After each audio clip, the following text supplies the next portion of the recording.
Collecting Pokemon cards has evolved into an absolute nightmare. I'm not even an avid Pokemon card collector, but even I find the things these people are doing to make a quick buck detestable. Pokemon cards are meant for kids to collect and trade with each other. But instead, we have fat middle-aged men fighting over them in public, buying them all up so kids can't get them, and selling them for profit. If you defend this type of behavior, you're a fucking loser. I know at least one person watching is gonna try and defend this shit in the comments. Go ahead, dude. You're just outing yourself. Nobody's gonna agree with you. Guys, if you see any of these dumbasses in the comments, throw tomato emojis at them. I will be making fun of them the entire video. This is a huge issue in the Pokemon card collecting community, but I think I have my own solution to solve scalping entirely. But first, maybe you have no idea what scalping even is, and that's okay. Let me explain. Basically, these fatties are going to stores, buying the entire stock of Pokemon cards so no one else can have them, and proceed to sell them for an upcharge price online for profit. And because tons of people are doing this, those cards become rare and more expensive. And the more expensive they are, the more people want to buy them and sell them for profit. It's a never-ending cycle. So these fat middle-aged no-lifers aren't letting kids buy any Pokemon cards, which is sad because it's intended for children. Anytime there's a restock for these Pokemon cards, they camp out at the store and buy them before anyone else can even get to them. And others use bots to buy them online the moment they restock. It's just scummy. Again, these cards are intended for kids to enjoy, but these losers won't let them. It's gotten so bad that people have begun fighting in stores to buy pieces of cardboard. This shit's so lame. If you defend this behavior, comment. I dare you. Nobody likes you. And this isn't even just a problem with Pokemon cards. It's with everything, really. It was almost impossible to get a Switch for a while. Same with the PlayStation 5. And that's happening again with the Switch too. It wasn't always like this. Believe it or not, there was a time when Pokemon cards weren't being fought over. I think this all changed the moment Logan Paul started making videos about expensive Pokemon cards in 2016. That's when I noticed an explosion of people trying to make money off of them because they lacked the talent to invest their skills into something productive. And the popularity of Pokemon Go only boosted this phenomenon. And in 2020, it only skyrocketed even further up because people were bored out of their minds indoors. The part that makes me even more mad is the fact that most of these people who are scalping aren't even actual fans of Pokemon. So they're just ruining it for people who actually are fans. Again, while I don't really collect Pokemon cards, like,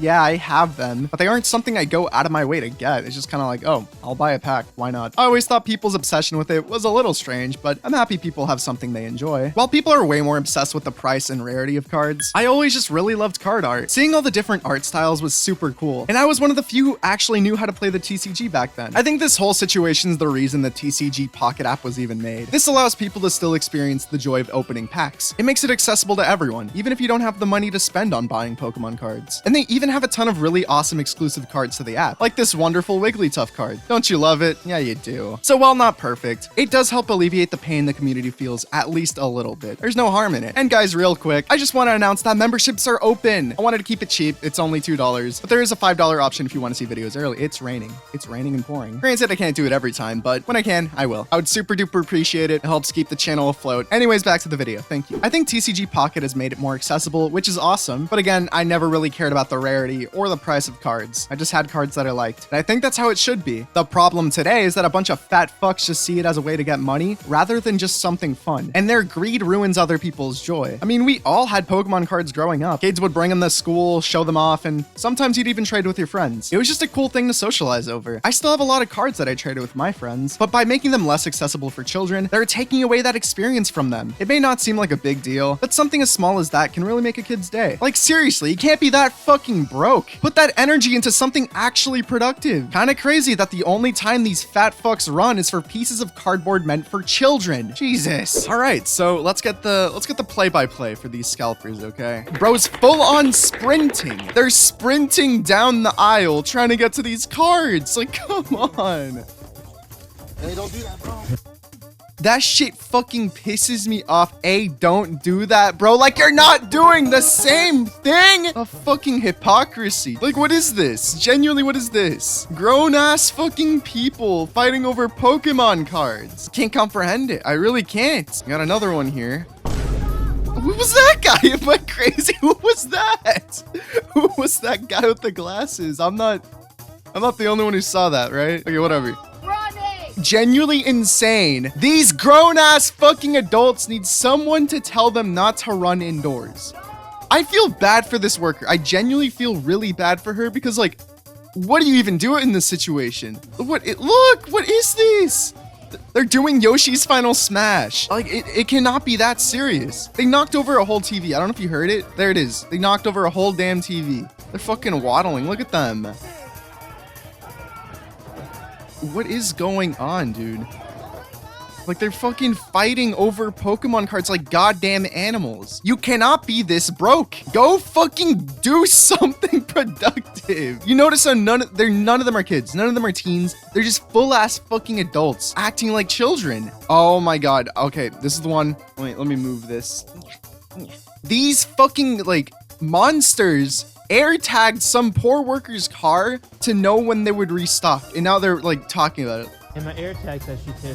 Isn't that fucking illegal? There's no way that's not illegal. Like, I don't think you're allowed to air tag random people's cars. You're just rummaging around like fucking rats. He threw those away, some baseball cards. Yuck. But he's acting like he got fucking offered vegetables. I want to say Obsidian Flame. What? This guy sounds fucking high.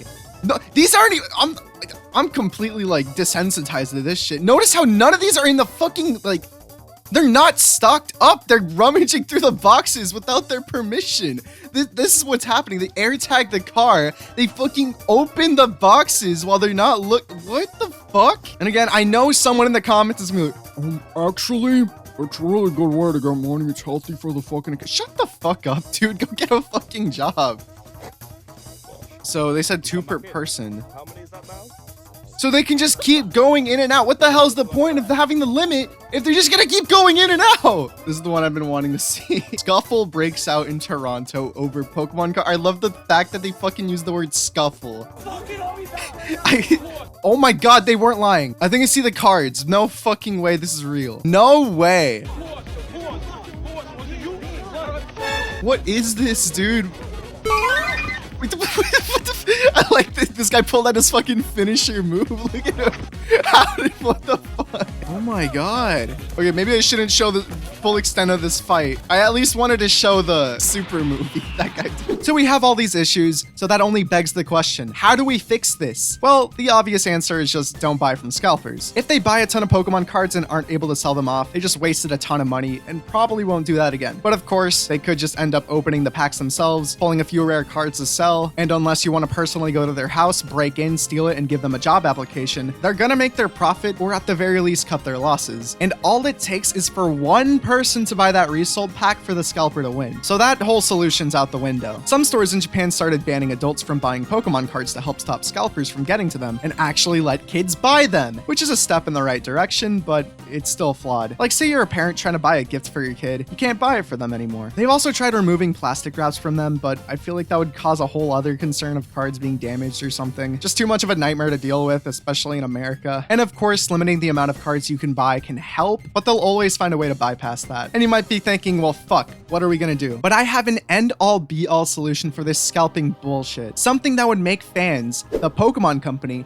and scalpers happy all at once. This is the Philosopher's Stone of the TCG community. My solution is to make it so you can buy directly from the Pokemon website. Now you might be saying, oh, well, you already can, but they still sell out. Instead of buying cards that are in stock, you should be allowed to order your own pack, sort of like a ticket or voucher. That ticket signifies a pack of cards is being printed specifically for you and guarantees that you'll have your cards shipped to your house as soon as they can get them printed out. But these tickets will have no refund for obvious reasons. And I don't think there should be a limit to the amount of packs you can buy either. That might sound crazy, but hear me out. Normal Pokemon fans can buy their booster pack ticket, have it delivered, and not have to deal with scalpers that whole process. That ticket made its way to the purchaser. It's a done deal. Scalpers, of course, are going to try and take advantage of having no limits and buy as many of them as they possibly can. But because there's no set stock using the ticket system, they have no real reason to do that. They don't have any artificial scarcity. There's an infinite amount of packs that people can buy. Normal people can just buy their own tickets. So scalpers wouldn't make any profit while the cards are still being printed. So once the Pokemon Company does stop printing those sets, that's when scalpers can resell them. And I feel like that's fair. People who missed out on their chance to buy them when they were still being printed still have a chance to buy them after for a higher price. They will be rare at that point, so scalpers can make their money. I think the system would work because everyone has equal opportunity. Fans can get the cards they want, scalpers can make their money after. The Pokemon Company will likely have record-breaking sales, because now not only are scalpers buying without limits, who knows how many they'd be buying, but also normal people too. As long as everyone has a fair shot of obtaining them while they're still being produced, it should be fine. This gives the best possible solution for everyone involved. Even retailers, they could still have Pokemon cards in stock, and it's likely scalpers would still try to get to them, but if someone wanted Pokemon cards, boom, they can order right from the website. No hassle, no trouble, no scalpers. The only thing that sucks about this solution is that the Pokemon Company has to be the one who implements them. There's nothing we can do to stop it. So this begs the question, would the Pokemon Company even try to do something to stop scalpers? Sorta? See, the issue here is that Pokemon doesn't really suffer at all because of scalpers. Yeah, they resell their cards for profit, but the Pokemon Company made their money from them buying those cards to begin with, so they don't really care what they do with them after. It's not hurting them. If anything, this actually helps them because this means people are going out of their way to buy them before they can even reach store shelves. It's a messed up system. Genuinely, I don't think there's any defending these people. I get that money is hard to get, especially now, but I feel like this really speaks true to their character. They only care for themselves. They screw over the less fortunate, and what's made even worse is that the less fortunate in this case are children. Is it the end of the world? No, but it's still fucked up. Something doesn't have to be a world-ending issue for it to be a problem. Plus, I'd much rather not think about the world right now. I don't think the Pokemon Company is ever going to implement the ticket system I'm talking about, mostly because that puts more pressure on them, and it's easier to do nothing while still making money, rather than finding a solution that could end up shooting you in the foot. Even though I think the solution would ultimately make them more money, but hey, maybe Pokemon cards would lose their hype or something, which I highly doubt, but the Pokemon Company is known for being stupid. I don't know. Anyways, if you agree, subscribe.